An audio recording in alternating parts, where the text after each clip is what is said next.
and then all of a sudden I was home, like World Series champion, age 24 or 25. It was great. But not until recently, I think during the pandemic, they started showing some of the old World Series games from 11. And I hadn't really watched them. I think they showed Game 6 and Game 7. And there was some stuff like I was so locked in as a young player, just trying to make sure I was ready for whatever, that I didn't really take time to appreciate all of the plays that were going on or the atmosphere. And so being able to like sit back and watch those, sitting on the couch, relaxed, heart not racing was cool to do, to look back and do. For sure. Welcome to episode 4 of the Back Pick Podcast. I'm your host, Brett Thomas. Today's guest, Daniel Descalso, a 10-year Major League veteran and a World Series champion, a guy who played in a ton of big games. He was on a Cardinals team that went to 4 straight NLCS, going to the World Series twice. He played in 2 winner-take-all wild card playoff games, and we picked his brain on what it takes to play in those big moments. We also talked a lot about, of course, one of our favorite catchers, Yadier Molina, and the time that he shared with him. Hope you enjoy it.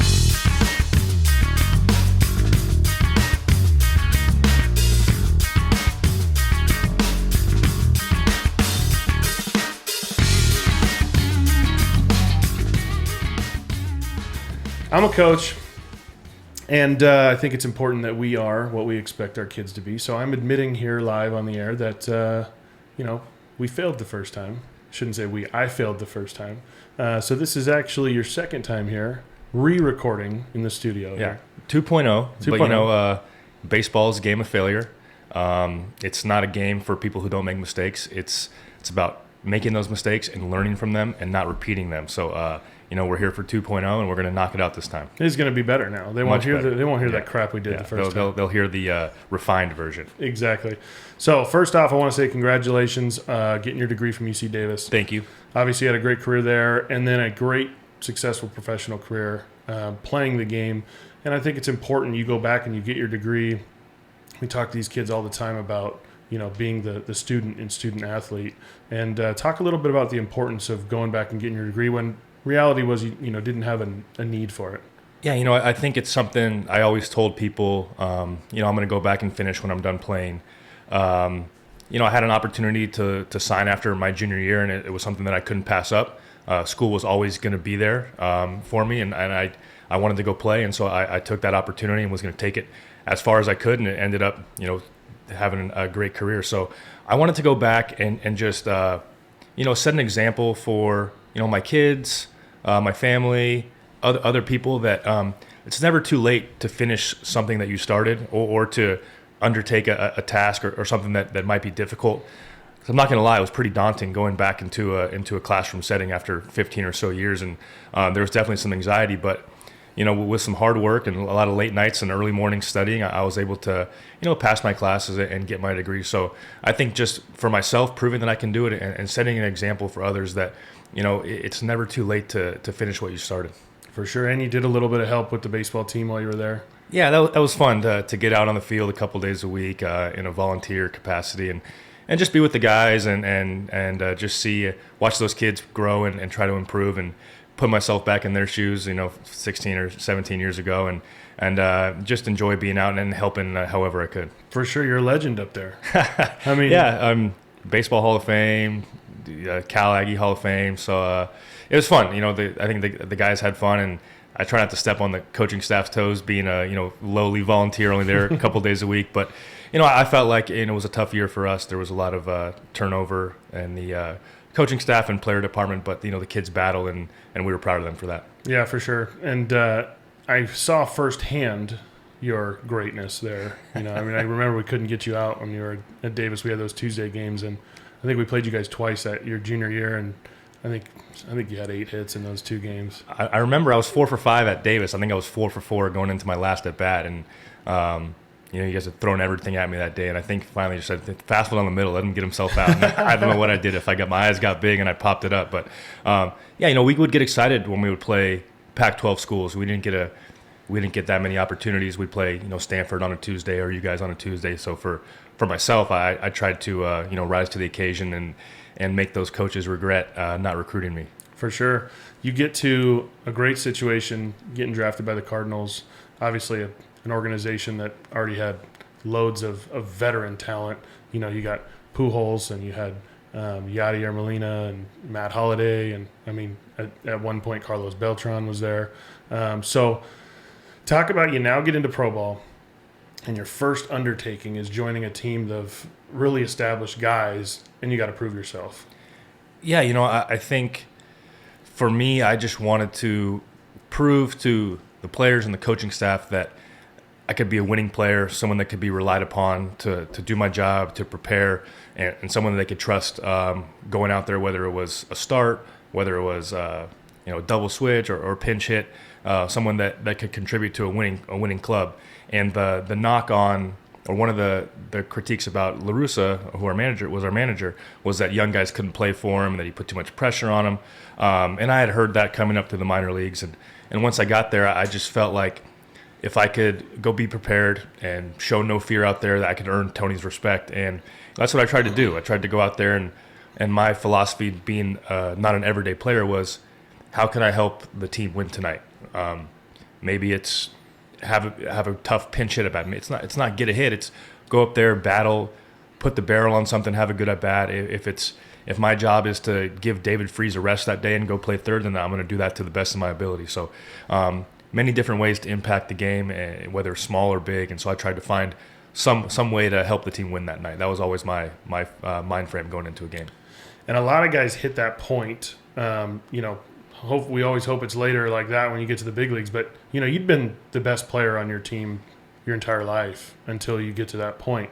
Talk about that idea of now you got to shift your focus to being whatever they need you to be, contributing how you can just to even make the roster, let alone, like you said, help the team win. Yeah, even in the minor leagues, the first couple of years were a struggle, but once I found my footing, I was, AA All-Star, AAA All-Star, hitting in the middle of the order, get to the big leagues, and I'm not going to be hitting in the middle of the order between Holiday and Pujols, I'll tell you that. But so I had to find ways to stay sharp, not getting 4 or 5 at bats every night. So a lot of work in the cage before the game, during the game, preparing for a pinch hit. We'd fire up the machine, pretty hard. See some velocity so that when you do get called on to pinch hit against some nasty reliever in the 8th inning, your eyes and your body have seen, it's a little bit of velocity down there. You can't replicate the game, but you can try to trick your mind into, practicing at a high level. So when you get in there, it doesn't speed up as fast for you. So you just refining that over time and trying to take the attitude of when I get a pinch hit opportunity, my mindset is not I have to get a hit. My mindset is put the barrel on the ball, and then the rest, whatever happens after that, is out of my hands. So pinch hitting is tough. It's not easy. And so once I kind of simplified that and just go get a good pitch to hit, put the barrel on it, and the rest will take care of itself. It was easier to prepare instead of I got to get a hit. If I get a hit, maybe I'll play tomorrow. Maybe I'll get a start. Once I took that mindset away, it freed me up a little bit. I mean, pinch hitting has always been a difficult task. Nowadays, when you look at the relief pitchers, over the last 10 years, how that's changed. What an undertaking. Everybody coming out of the bullpen has wipeout stuff. The difference between like the 7th, 8th inning, those go-to setup guys, and the last guy in the pen is the last guy in the pen probably still throws hard but doesn't really know where it's going. So that's almost even more uncomfortable at bat. But you kind of figure out over time how these guys are going to pitch you. Maybe you take a little different approach as a pinch hitter, shorten up a little bit. You don't have those 3 or 4 other at-bats to go on from earlier in the game. So you go up there and you got to – I always thought I'm gonna be aggressive early in the count so I can get a swing off. That way if I foul one off or I'm a little late, I can make an adjustment.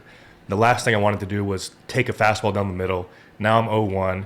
He throws me whatever he wants now. Maybe I'm a little late or I chase. Now I'm 0-2, and I haven't really gotten a rhythm yet. If I get a swing off early, now I can make an adjustment and go from there. So I wanted to be aggressive, but not like overly aggressive. A lot of times relievers can play on the aggressiveness of a pinch hitter because they know they're trying to get a swing off, so they'll try to get you to chase. And I felt like, especially towards the end of my career, I had a good idea of the strike zone, a good idea of my approach as a pinch hitter, and that's what enabled me to have success. Honestly, it's crazy. I think, kind of our age, of all those guys that I played with that had made it, was like the first era of the shorter lifespan of starting pitchers. And so even when we talk about the pinch hitting, just the idea of, you're going to face some, you no longer get the soft lefty that's just going to come in to try to get a couple outs. I mean, everybody's throwing 95, but it's also the idea that you don't have a ton of time to get comfortable against starters too. So talk about a little bit of that, where it's like you might get two ABs on a starter, and then you're basically kind of in that pinch hit mode of multiple guys, right? I mean, the way that starting pitching is going now, they're hoping to get the starter through the lineup 2 times. Teams are really hesitant now to let a guy go 3 times through the order. I think the numbers back that up a lot of times. I guess the more times you face a guy, the better idea you have of what his stuff looks like, how he's trying to pitch you. Now there are some exceptions for some of the aces out there. I mean, they get the ball and they go until they're done. But once you get to that 3rd time through the order, the manager's over there checking the matrix of what this guy's numbers are 3rd time through the order, facing a 3rd time facing a guy, and then they're going to their bullpen. And like I said, the bullpen guys have strikeout stuff. They're up there to miss barrels. They're not trying to get balls put in play. A lot of times they don't care if they walk a guy because they have strikeout stuff. It's hard to tell a guy that's got a wipeout stuff, hey, just go pitch to contact, when he knows he can strike guys out. So it's definitely become more difficult to hit. These guys have, you might see a starter twice, and then you're getting nastiness out of the bullpen the rest of the game. I remember growing up, you'd watch a game and it'd be like, so-and-so is, 24 for 83 against this guy, because guys would pitch longer, and like in your division, you'd face guys so much. Nowadays, it's hard to have a significant sample size against pitchers. Yeah, I mean, unless you're facing a division opponent and that pitcher's been there a while and you've been there a while, the way that they play matchups, you go have a few bad games against a starter, you're probably not going to be in there the next time. They're going to give someone else a crack at it. But yeah, I remember seeing those numbers too. He's like, they throw up the stat on the bottom, like this guy owns him. He's 50 for 100 off him, right? He's faced him a million times. It seems like there's somebody new out of the bullpen, some guy that you've never seen before, and so you got to try to do your homework before the game, try to just figure out what he's got. And for me, if I was facing a guy I never had seen before, didn't have history, I just wanted to know what he threw, like his pitches, how hard he threw, and what was his out pitch. If he got ahead, how was he going to try to put me away? And that kind of simplified it. And then once I had some history with him, then I could kind of dig a little deeper. But trying to keep it simple against guys that I had never faced before. Talk a little bit about La Russa. You jump in. I think you only played for him the 1 year. Yeah, 1 year. Yeah, talk a little bit about that experience.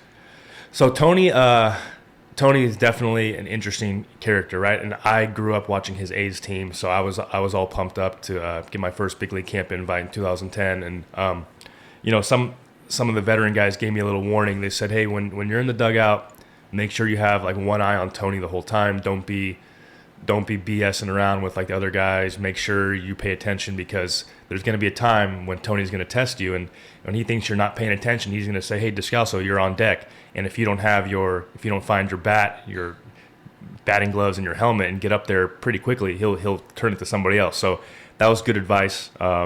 He never caught me off guard. I was always ready to go. I always made sure I knew where my stuff was.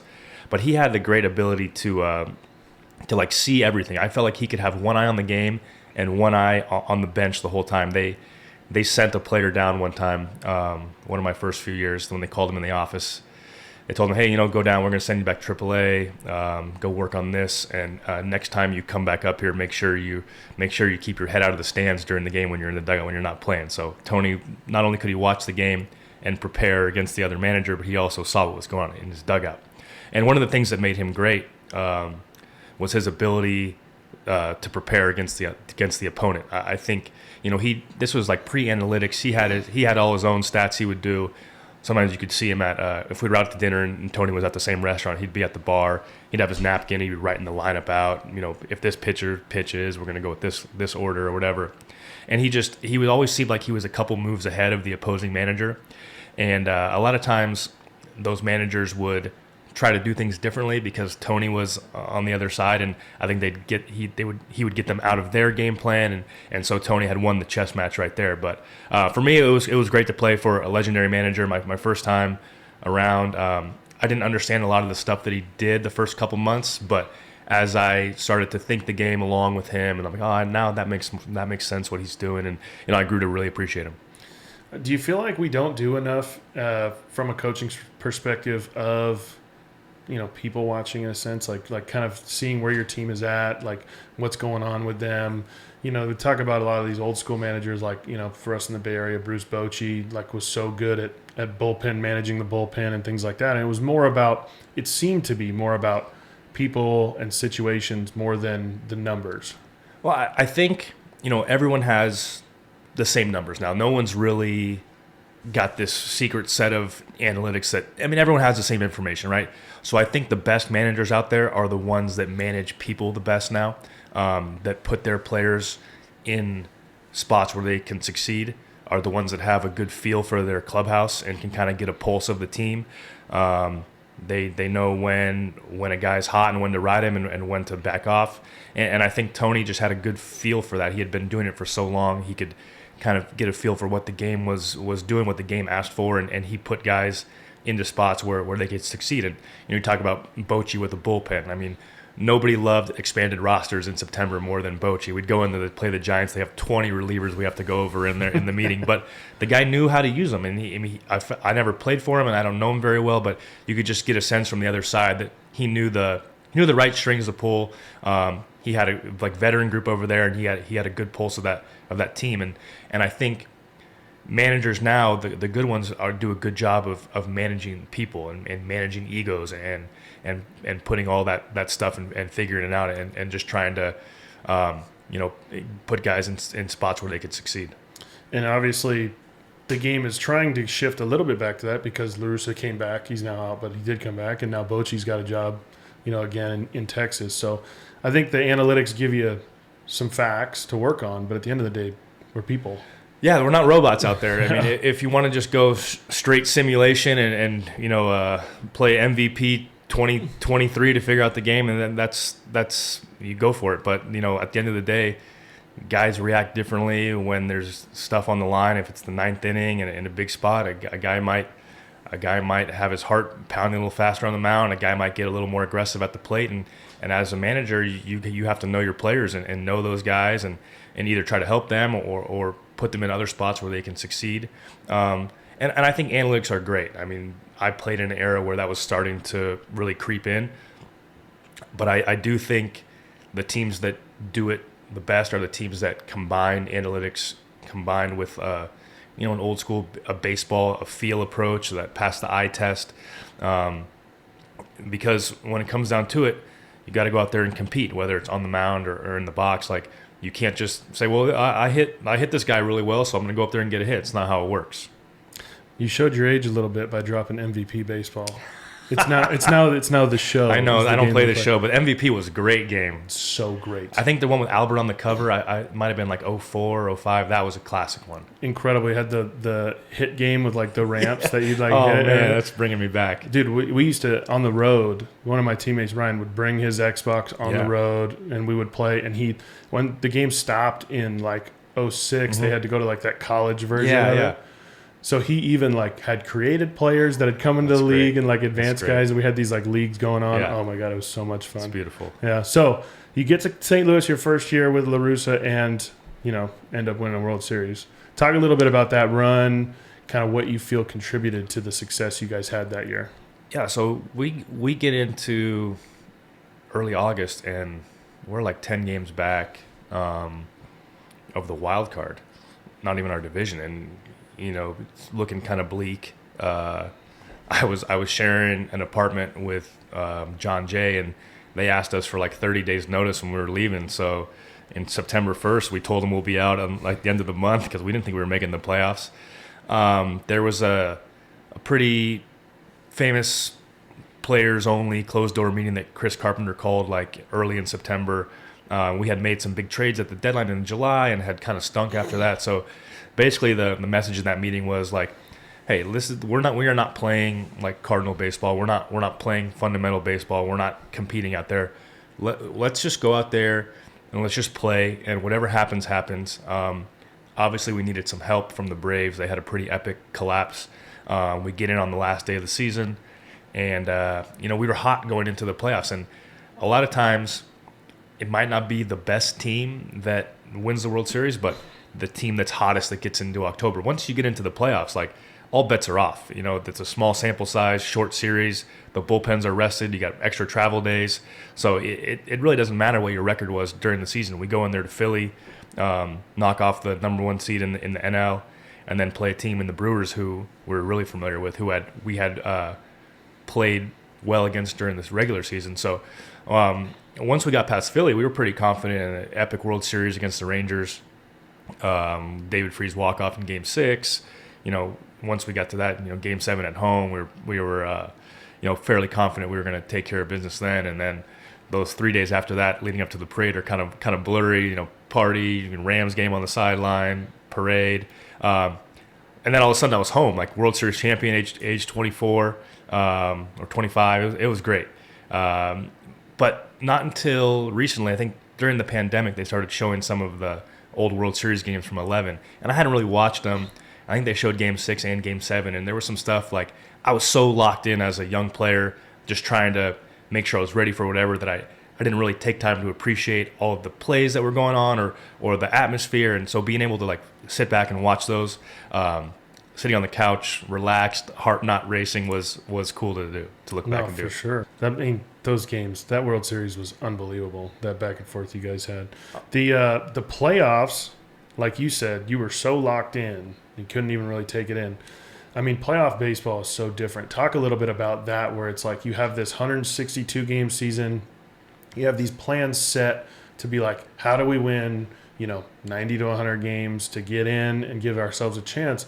But it changes once you get there in terms of what do you have to do to win. Talk a little bit about that. Yeah, that you have such a long season that it doesn't matter really if you get swept in a 3-game set on a team you're supposed to beat in the middle of June, right? Like that's not a big deal. But once you get into October, I mean, you better be able to pitch, and you better be able to take care of the baseball in the field, and it's going to be timely hitting too. You're not going to be expected to go out there and put up huge offensive numbers. You got to pitch, and you got to play defense, and you got to put the ball in play. And I think that's the recipe for success. You look at the Astros last year, a very analytics forward team, but I think they were the team that struck out the least. And so you put the ball in play in the playoffs, good things will happen. Attention to detail is just like I said, the fundamentals. You got to take care of the baseball. One big inning. You look at the Cardinals this past year against the Phillies, Game 1. They were winning going into the top of the ninth, and I think that, pitcher walked a couple guys. There was a ground ball in the infield, like a tough play, wasn't made, and then all of a sudden the Phillies scored 5 runs. Had all the momentum in the series, won the next game, and the Cardinals were out. It's just like in the shortened series, the pitchers are more rested. You have all your weapons ready to go. You're not going to give a guy a day off because he's played 10 days in a row. You don't have that. So everything's more magnified in the postseason. For sure. Talk a little bit about some of these veterans, like specifically, like I would say Pujols and like Matt Holliday, because at the time, obviously Pujols, one of the greatest of all time. Holliday at the time, incredible. Talk a little bit about them, their presence, maybe a little bit about their approach and day-to-day that made them so great. Yeah, what I was impressed with Albert, at the time I played with him, he had the best 10-year start to an MLB career that we'd ever seen. And so I didn't want to get in his way at all. I wouldn't really pick his brain, but I kind of would keep an eye on him and see what he did. And I just knew that when he got to the field, he had a mission every day. He had his routine, and he would come in, kind of quiet, but he'd go in the cage and do his work. And that guy was preparing to go out and put on a show. That guy's the MVP multiple times, and I just watched the way he went about his business. And there's a reason they nicknamed him the Machine. He was like a machine with putting the barrel on the baseball. But it's because of all the work that he did before the game starts, the work in the cage, the work in, at first base. So just watching him go about his business, because he's being pulled in all different directions. The team needs stuff from him. Other people need, interviews and all this stuff. And he was able to balance all that and really focus and go out and do his job. And same with Holliday. Holiday's a guy, great work ethic. He'd be in the weight room, taking care of himself, like getting stronger all year, like impressive stuff. He's a big dude, and watching him like maintain that leg kick, he had a really high leg kick for a big guy, and that takes a lot of work to stay on top of. For me, I had like a smaller leg kick, but I knew where my leg kick had to be at the top of my swing in relation to where the pitcher was, and that would give me success. So the higher the leg kick, the earlier you have to start, and the more moving parts there are. But for him to maintain that throughout his career and like stay on top of that is pretty impressive, and that's from all the hard work and taking care of themselves, and the product shows on the field. For sure. We're obviously catching nerds here, so you got to give us a little insight on Yadier Molina and what would, obviously defensively incredible. We know that. But we hear so much about the ins and outs of him managing pitchers, being a leader, and things like that. Give us a little insight to that. Yeah, I think Yadi, of all the guys we talked about, Yadi was the one that really made it go over there. He was not a vocal leader by any means, but when he did speak, you listened to him. But a lot of times before the game, you could find Yadi in the corner of the video room, just doing his work. He, pen and paper, writing out scouting reports for the pitchers of the opposing hitters, and you go into the pitchers and catcher meeting, and he's got all the information down. And as a young pitcher, to have Yadi back there with this wealth of knowledge, the scouting report for the day, I mean, it makes your job as a young pitcher that much easier, because if you're unsure of something, you just defer to Yadi, because that guy's been there, battle tested, just a warrior back there, a guy that only wanted to win, never wanted to come out of the lineup. They'd try to give him days off, and he'd march in the manager's office and be like, "No, I'm playing, and nothing you can do about it." So one of the hardest jobs to be was Yadi's backup, because you never played. Gerald Laird was our backup in 11. He got a start like one summer day in Kansas City, broke his finger, came on the bus after the game, and it's like, "Boys, bad news, broken finger, out 6 to 8 weeks, only missing 2 starts." And everyone started dying laughing. But it's true, he played every day, and you just don't see that anymore. But Yadi had brought this like intensity behind the plate. He could intimidate some umpires behind him and into getting his pitcher some calls, which you love as a catcher. But he demanded respect, and he demanded that from his pitchers too, because he knew he did his homework, and he knew his experience that he had a good idea of what to call. So a couple times we had some pitchers shake him off, and he went out there and tried to talk him into what he wanted to throw, and still didn't want to do it. So gets back there behind the plate, and I think for like 15 straight pitches, he just told the pitcher, "Just throw whatever you want." And it was a fastball split guy, really good split finger. And for the rest of the inning, Yadi's catching everything like he knows what's coming, but the pitcher's just throwing whatever he wants. And a couple of us in the infield realized what was going on, and we're like, "Hey, did you guys see? You just tell him to throw whatever." So and just for him to have that confidence and be like, "Hey, you know what? Fine. If you don't want to listen to me, X amount of gold gloves that I have and all the preparation I've done, you throw whatever you want. It's on you. I'll catch it still." I even saw him do it to a starter, like 4-pitch mix starter, veteran starter, and he, didn't miss a beat. So that's just like the legend of Yadi. Unbelievable. Yeah, I mean, that's not easy to do. I mean, I get crossed up one time, and I'm like getting hammered in the toe, and I'm pissed off. Yeah, I mean, I've seen him play through. He ripped his oblique off the bone. He didn't want to come out of the game. Stayed in the game, tried to hit. Broken thumb, banged up knee. Just an absolute gamer. You think he'll be a manager at some point? Well, he went straight from playing his last game in St. Louis, retired, and went to go manage in the Venezuelan Winter League. Mm-hmm. And I think he might be managing Puerto Rico in the World Baseball Classic. Okay. So definitely I see him staying involved in that. I don't know if he wants to manage a big league team. I'm sure he does, and I'm sure he'd be great at it. But if that's what he wants to do, I'm sure someone will give him an opportunity. He's such a great example for catchers, because it's the idea of so many times we think of leadership as the moment that you have to be a leader, in the sense of like a guy getting on a guy or a guy putting his arm around somebody. When the reality is like being a leader is every single day. It's being somebody that you want everyone else to be. And every time I ask people about him, that's literally all it is. It's not like he was like, "Hey, you need to get over here. This is what we're doing." It was just like, he's doing it. And you're like, I better keep up if that's what's going on. Yeah, I mean, if the guy can squat down there 162 games in the St. Louis humidity and show up every day, like you can play with like a banged up ankle or whatever. And I think another great thing is you never really saw him take his offense behind the plate with him. If he had a bad at bat, you would never know. His main focus was to get that pitcher through the inning. That's what he wanted to do. He was there to make the pitcher's job easier, get outs, and his offense was secondary. And he turned himself into a really good offensive player. I think it was 2011 he got off to a slow start, and we were maybe in LA early in the season, and him and Albert went to the cage for early work, and Albert helped him out. And I think from that point on, he took off for his career offensively, and he had some really good offensive years after that. But he was more concerned about getting his pitcher through the inning, throwing out base runners, controlling the running game than he was about his offense. Catching is hard. I think that's a thing people don't understand is that we're spending all this time on catching. You're back there, it's physically beating you up, and then you have to hit, and you know how hard it is to hit. Yeah. To add that piece to it.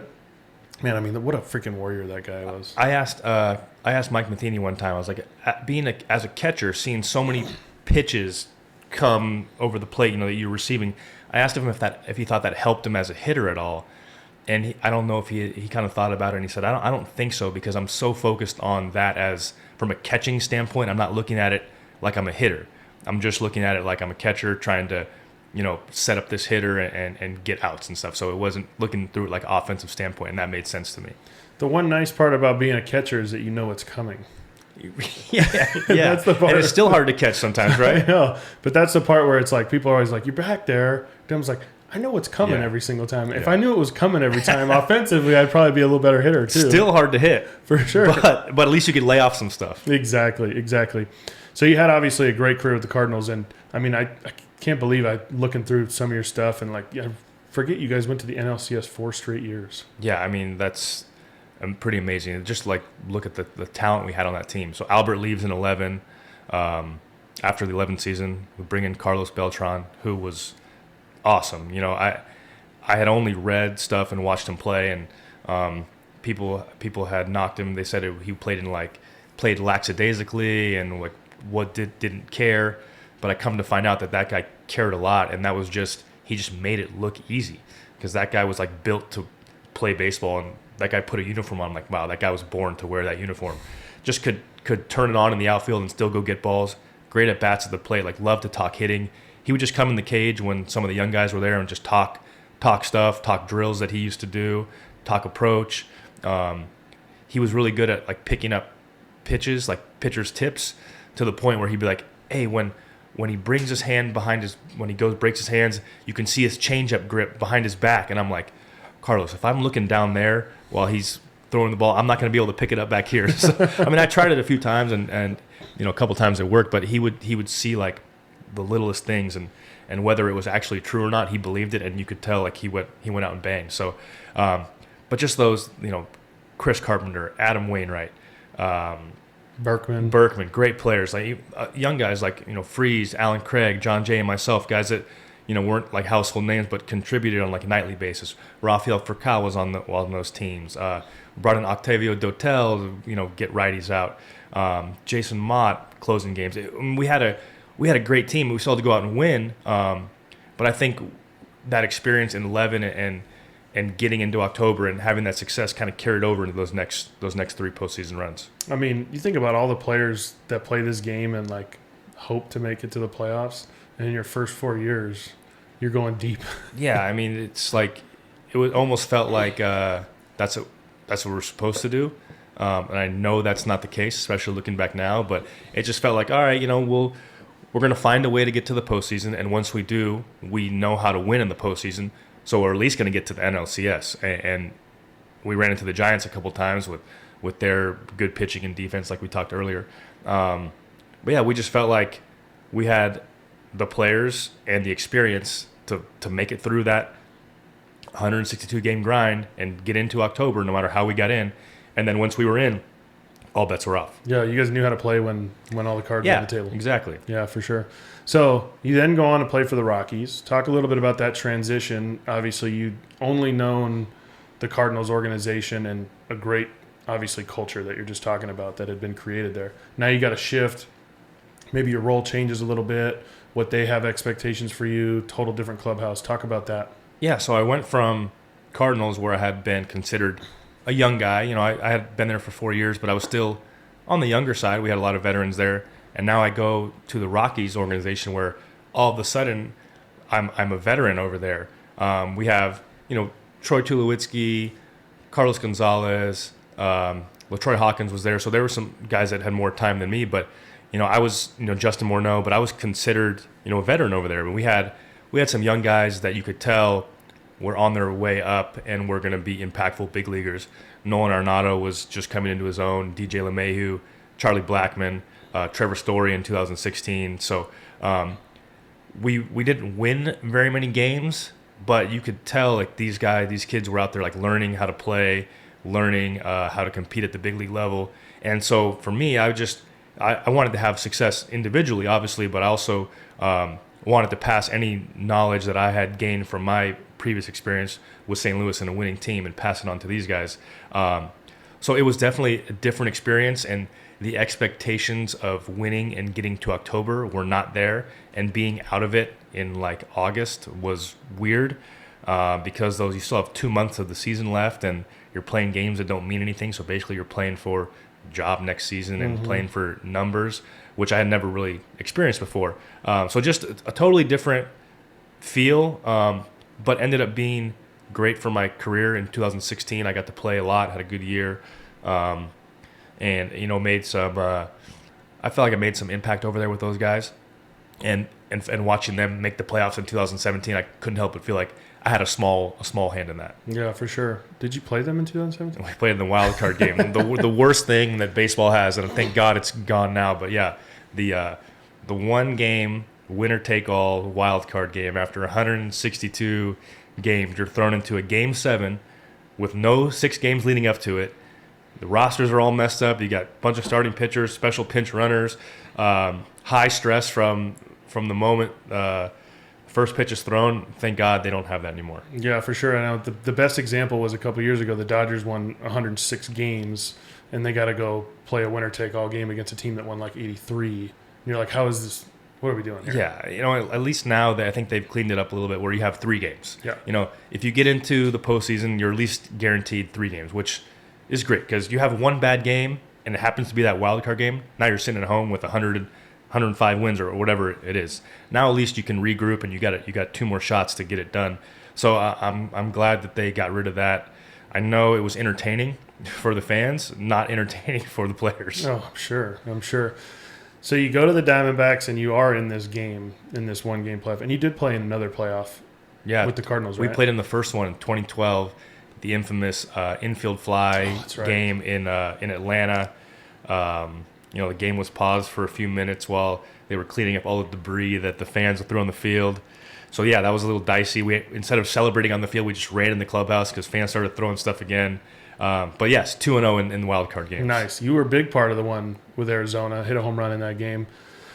Talk about just all your experience that led you to that, right? I know it's your first year with this team, and you'd obviously built up chemistry throughout the year, but you had, probably close to 100 postseason at-bats at this point in time. Yeah, I think I had maybe 40 games, 80 or 100 at-bats, and so that Arizona team, there were a few guys that they had brought over, like myself, that had some postseason experience, but a lot of those guys, it was their first go-round, and being thrust into a winner-take-all game like that. Not easy because, the game speeds up. Like we said earlier, we're human. Your heartbeat starts racing a little bit, but I think Goldie hit a big 3-run homer in the first inning, and that kind of let us settle in a little bit. We didn't think that we'd be up 6 with Greinke on the mound and then having to, battle late in the game to scrape across runs. But I think we won like 13-11 or 12-10. It was a wild game. And unfortunately, we had our prize for that was running into facing the Dodgers. So they swept us. But yeah, it was good for those guys to get that experience. And I just tried to explain, like we talked about earlier, October baseball is different. Everything's magnified. We're going to have to do the little things. But don't try to do too much. Don't do anything different than we've done all year. Let's just go up there. And our big thing that year was let's just string at bats together, team at bats, get it to the next guy. And I think we did a good job of that in that game, and then just ran into the Dodgers in the next series. As I was kind of looking through everything with you on your stats and things like that, those 3 years we're talking about, the 2 in Colorado, 1 in Arizona, your on-base percentage numbers were the highest they had been. Was there something specifically you were working on at that point in time to increase that, or what were you doing there? It was never, I never sat down and said, all right, I'm going to try to get my on-base percentage up. I think what happened was it was just a byproduct of having been in the league for 6, 7, 8 years at that point, understanding how teams were trying to attack me, understanding what I did well, and understanding the strike zone and not chasing as much as I had in the past. Not that I ever was a big chase guy, but I was able to shrink that number even more. And I think at that time I incorporated a little bit of a leg kick, not a big one like a Holiday type, but that allowed me to start my move earlier. And I had always been not everyday player, so I'm like, let's just simplify as much as possible, pick it up, put it down, and just take away some moving parts so I have a better chance to go out there and have a good at bat. Well, I think I was just getting started late a lot of times, and that was making me rush a little bit through my swing. So once I incorporated a little bit of a leg kick, I had to start sooner, and that allowed me to start my whole process of my swing sooner, and it allowed me to pick up the ball a little bit sooner, I think. So I was able to identify those strike to ball pitches and those borderline pitches a little bit better, and I was willing to take those early in the count. And as I got deeper into counts, I felt like I had seen the pitcher stuff, and I was able to have better at bats. I walked more, but I think it was just a byproduct of all those, starting a little earlier, having that experience, knowing the strike zone, knowing how teams are going to pitch me, and just not being scared to hit with 2 strikes. Just not being in a hurry to put the ball in play, letting that bat come to me instead of trying to force the issue. You said something great last time. I can't remember the phrase you used, but you said something about, not focusing on your swing, but the pitches you're swinging at. Yeah, so a lot of times when we get into a slump as a hitter or, have a bad game, we go straight to the video because it's, big leaguers have all the video that they want there. And like, all right, well, my hands are doing something, my swing's off, I'm opening them up too early. So the first thing I would look at, I would try to cover my swing, so I wouldn't look at my swing.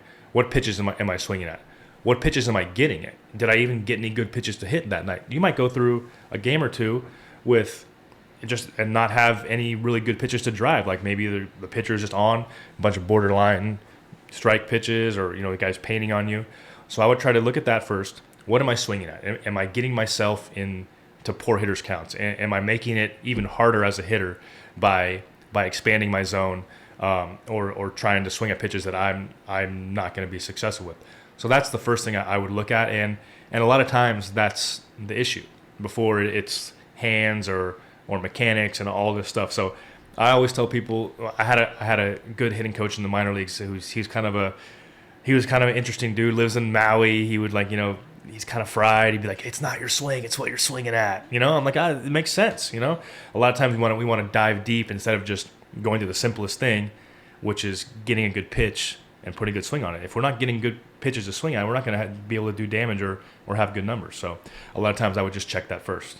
Tell me a little bit about what you're doing now. What's next? All right. So yeah, we talked about graduation. So I'm not a student anymore. I just took a job with the Arizona Diamondbacks as I guess we're calling it a baseball operations assistant. So I'm going to be able to be on the big league side, maybe a little bit of the minor league side, like some AAA guys, and do some stuff in the front office, kind of figure out how that works. Like I'm not ready to jump into something full time yet, but I do miss being around the game. I do love the game. I feel like I have some knowledge to give back, and so I'm going to work with those younger players in the big leagues. Just try to take some stuff off their plate if I can help with some game planning stuff. Maybe get them the analytic information that they desire, as opposed to just throwing a bunch of information at them and letting them figure it out. Maybe I can help them sort through a little bit. So I'm excited to try to help those young guys. I feel like it's as hard as ever to establish yourself as an individual, but also a player that can be a part of a winning team. The minute you get to the big leagues, they have all the information on you, and they can exploit your holes and stuff. And so if I can help out and make their job easier, I feel like that'll be great. Tough to do the full-time thing. You got 3 kids, all young, and you got a golf game you got to keep in shape. I mean, exactly. The 3 kids keep me busy, but so does the golf game too. So whenever I get a chance, I'm out there grinding on the range or on the course. I just think it's a great game. Like, you have nobody to blame but yourself. You hit a bad shot, the ball's not moving, it's sitting on a tee, should be easy, but it's not. Very frustrating, very humbling. But when you do put a few good shots together, you're like, oh, I got it figured out. Just like in baseball, right? Once you think you got it figured out, you don't. The game will throw something at you. So it is fun. I actually just played in a competitive tournament. It's called the US Am Tour. I signed up for it. Made my debut Monday. I think I finished in last in my flight. No. Put everything into the hole. Where was it at? It was at Ruby Hill. Okay. Tough conditions. It was cold and windy on Monday. I heard it's a long course. It played long too. Yeah. So I think I shot at 88. It was not my best showing, but it was fun. It was fun to get the competitive juices flowing. It's a little different than playing in a scramble or like the club championship. So I will be playing as many of those as I can. Yeah, for sure. You got to keep it going. Yeah, got to keep trying. Last question I always ask. I've got this plan to put this kind of map together of the best places to eat in baseball. So give me something, whether it was when you're in the minor leagues, big leagues, whatever, but a place to eat that kind of sticks out for you. All right. So there's this place in St. Louis. There's an area of St. Louis called The Hill. It's the old Italian section. The Yogi Bear's from there, Joe Garagiola. And went into this sandwich shop one day called Adriana's on The Hill, and they make make great bread. It's like I forget what the Nana special, I think, or the Mary special. It's like shaved roast beef with cheese on this homemade bread. It's amazing. And whenever I go back there, I make sure I go to Adriana. She has like a table roped off for me in the corner. They always took care of my family. So that's a great spot in St. Louis. When I was in Chicago, I mean, there was just so many good places to eat. You could never eat at all those steakhouses. I think the joke is a steakhouse in Chicago has never failed. Chicago Cut on the River is a great spot for a steak. Let's see. I did do Chicago Cut. I went out there. I talked to you about recommendations. That place Chicago was Cut awesome. is good. Sitting right on the river. Right there. Man. And then you can find a Mastro's pretty much in every big city, and those guys think they started in Arizona, and they figured out how to do a steak. And the warm butter cake afterwards is a must-have. And I liked breakfast. I would like to get up in the morning and go find a breakfast spot. Like in LA, there was a Phil's Coffee and acai bowl place like right around the corner. So I'd go there, find a little hole in the wall breakfast diner spot would always be like my mission. And I was always on the search for the next best breakfast burrito. There's nothing like a breakfast burrito. Oh, you can't beat it. It's the best. I could eat one every single day. Every day. Yeah, it's awesome. Well, I appreciate you coming on, man. Good luck with the amateur tour status as you keep rolling here. Try to get out of last place. Absolutely. Thanks again, man. Thanks a lot, Brett. If you enjoyed that, be sure to like and subscribe. We'll have a new episode for you every single Tuesday here on our YouTube channel and wherever you listen to podcasts.